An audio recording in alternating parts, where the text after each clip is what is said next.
All what you're doing is just ding ding ding. Hi everybody, welcome back to my kitchen series. Today, we're going to be making something healthy-ish. We're going to be making sweet potato flautas.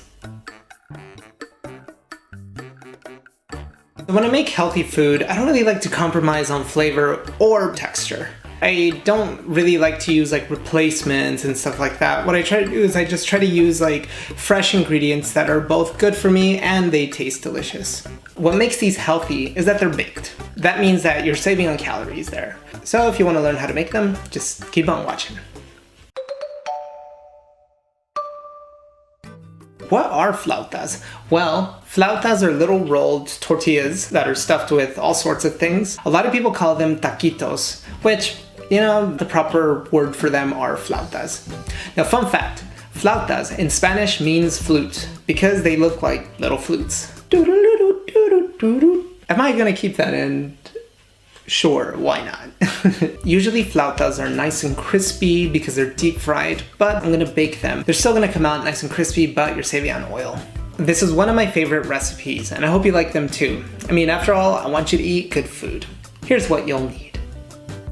Okay everybody, this recipe is actually super easy. You don't need a whole lot of stuff, so you will need 2 sweet potatoes, about a dozen corn tortillas depending on how many you're going to make, some salt and pepper to taste, and some oil that you're going to brush onto the tortillas once they're ready to go into the oven. What I've also optionally listed here is some chopped fresh lettuce, some zero-fat Greek yogurt of your choice, and some fresh salsa. I just wanted to quickly mention that the sweet potato takes the longest to cook. This recipe is a really good one, but it does require a bit of time. There's just no real way around this, unless if you have sweet potato prepared ahead of time. Actually, sometimes you can actually buy sweet potato mash at the store, but I mean, if you can find it, just use that. But we're just going to be starting it from scratch. To start things off, we're going to prepare the sweet potato. To prepare the potato, you will just need to score the potato along the center of the potato. This will make it easier to remove the skin later. You can keep the skin on the potato, but it's not necessary. I am just using the soft inside of the potato. Cover the potatoes completely with water and boil them for about 25 to 30 minutes.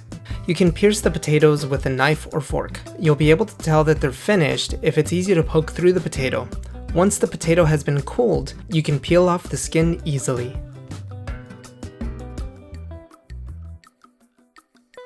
Alternatively, you can roast the sweet potatoes in the oven at 180 degrees Celsius, or that's 365 degrees Fahrenheit. You're going to cook them for about an hour or until they've blistered and are super soft on the inside. All you have to do is just poke them with a fork. Poke, poke, poke, poke, poke. Or like, what does Chef John say? The old poka poka. I mean, this obviously takes longer, but that's also another way you can cook them. If you just want to put them in the oven, just carry on with whatever you're doing and just visit them in about an hour. They'll be ready, and then you can just carry on with the next steps. Transfer the potatoes over to a bowl and get to mashing. You can use a fork, or you can use one of these things. Aha, look at that. It just magically appeared in my hand. I don't know what this is called. I think it's just like a kitchen masher. All what you're doing is just ding ding ding. It's probably called just like a kitchen masher or something like that. It probably has like a proper name, like, I don't know, an obliterizer or something like that. But I just usually use it to smash my potatoes, beans, avocados, all that stuff. Add a pinch of salt and pepper to the mash here. The next thing you'll need are corn tortillas. There's also an added benefit of using corn tortillas because they're just generally healthier than flour tortillas. What makes them healthier, you say? Well, they're just lower in calories. So if you compare the calories for one small flour tortilla, you're getting about 90 to 120 calories. Whereas if you use a corn tortilla, it's about 60 to 90 calories. I actually count my calories pretty much every day. So for me, I know that I'm making a better choice when I'm eating corn tortillas. Depending on where you bought your tortillas, they might be a little bit stiff, right? As soon as you take them out of the fridge or out of the packaging. So what I like to do is just pop them into the microwave for about a minute on the low setting, and they should become more flexible and more pliable. Now, the only thing about doing this is that you'll have to move fast. Scoop a spoonful of sweet potato into the tortillas and roll them as tightly as you can. As you can see, what I struggled with was that after a few moments, the tortillas started to crack and peel after I had assembled them. If this happens to you, don't worry, the flautas are still good. Then poke a toothpick to hold the tortilla. You can use homemade tortillas as well. In fact, I have a recipe that I've linked here if you'd like to make your own corn tortillas. But today, I'm just using store-bought. Usually, the next step is that you would deep fry them. However, for the sake of being healthy, I'm going to bake my flautas. I'm still going to use a little bit of oil. I'm going to use like a little brush, and I'm going to put some oil just on top of the flautas to make sure that they get nice and crispy. However, you're using much less oil than what you would if you would deep fry them. However, you can also use like an air fryer, but the thing is I don't have one just yet. I'll let you guys know when I get one. After the flautas have been assembled, you're going to pop them into the oven at 190 degrees Celsius, or that's 375 degrees Fahrenheit. You're going to let the flautas bake for about 20 minutes or until they're golden brown.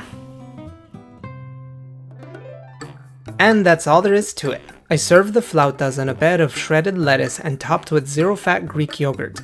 I like to use the Fage Total 0% Greek yogurt, but it's up to you which yogurt you'd like to use. And I topped the whole thing with fresh green salsa. These are light, sweet, savory, and just full of nutritious sweet potato in every bite. As you can see, I've also added some of my homemade sweet red pickled onions. You can serve these with rice and beans, and actually, I have a couple of videos on how to make rice and beans on my YouTube channel as well. I've linked them here if you would like to learn how to make those too. The sweet potato. Is it really a potato? I've heard arguments for both yes and no. On the yes side of things, they say that, well, it looks like a potato, and it tastes like a potato, therefore it must be a potato. But I would disagree on the flavor, because the sweet potato definitely has a very distinct caramelized flavor to them, which makes them so good to add into savory dishes, like burst of sweetness. No, actually, it's not really like a burst of sweetness, it's like a subtle sweetness to like savory dishes, which makes them so good in this dish. But if you dig a little bit deeper, you'll actually see that sweet potatoes are actually root vegetables like carrots and turnips and radishes and stuff like that. They grow in warm climates and are full of nutritious fibers that inherently make them much healthier than regular potatoes. So they're super sweet and fun to eat. Seriously though, they taste good. Sweet potatoes originate from South America. It is one of the crops that the Incas mastered before the Spanish conquest of the Americas in the 15th and 16th centuries. These potatoes were amongst the thousands of different species of potatoes that the Incas were cultivating during that time. Okay everyone, well thank you so much for watching this recipe. Let me know how it goes for you down in the comments section below. And be sure to subscribe to this channel for more history and more food. Be sure to have a look around my other videos. Let me know what you think, and I will see you next time. Bye!